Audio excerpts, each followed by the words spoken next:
Na sasa hivi tukimaliza tu mwaka mpya, sikukuu inayofuata ni Idi.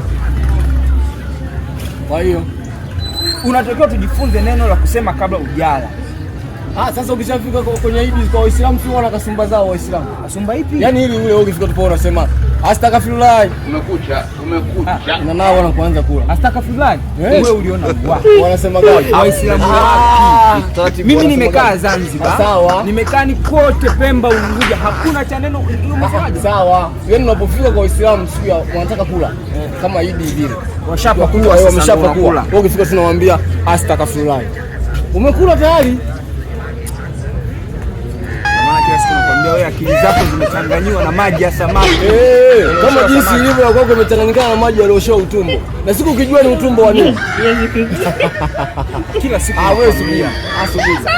Yaani pale ukifika lazima useme salamu alaykum wa alaykum kula. Unaona kaka alisimama. Huwa namuonaga anaingia msikitini mara kwa mara. Huyu. Anaingia msikitini mara kwa mara. Aulizwe. Wewe tumuulize. Laza. Sasa sisi tunabishana na huyu jamaa na kila siku huwa anamuelekeza. Awe ni mbishi tu automatically. Sasa automatically kivipi? Tumuulize eti Laza, wewe ukitaka kula kwa Waislamu, ukitaka kula ushatengewa chakula. Sasa ili uanze kula unasemaje?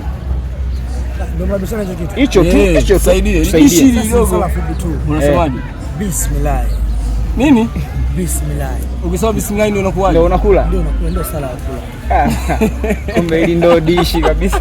Yaani wewe ndio una akili. Yaani umekaa hapa umeona kwamba zinakutosha. Mambo umekaa na mtu mwenye nywele nyingi. Unataka heshima kila siku.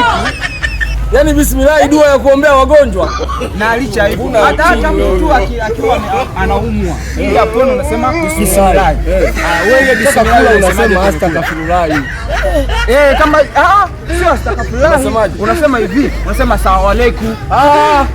Wewe huyu kakako na nani? Wewe mpigo wenu mnafanana. Kwa mmoja. Na nani? Hauwezi ukataka kula useme bismillah hii. Unasema salamu alaykum. Moja kunitokana. Moja kunitokana. Ndio kuchukua tunakuelekeza. Sasa unatoa majibu gani ambayo unaelekea? Wewe ushaona hapo hajavaa ile nini ile Kiislamu ile takbiri hajavaa takbiri. Sasa hajavaa takbiri huyu. Sasa wewe unaona wapi mtu anakula Waislamu wanasema bismillah? Hicho Muislamu. Wewe afu hajavaa takbiri huyu wewe. Mnamo mtu. Limoni karanga.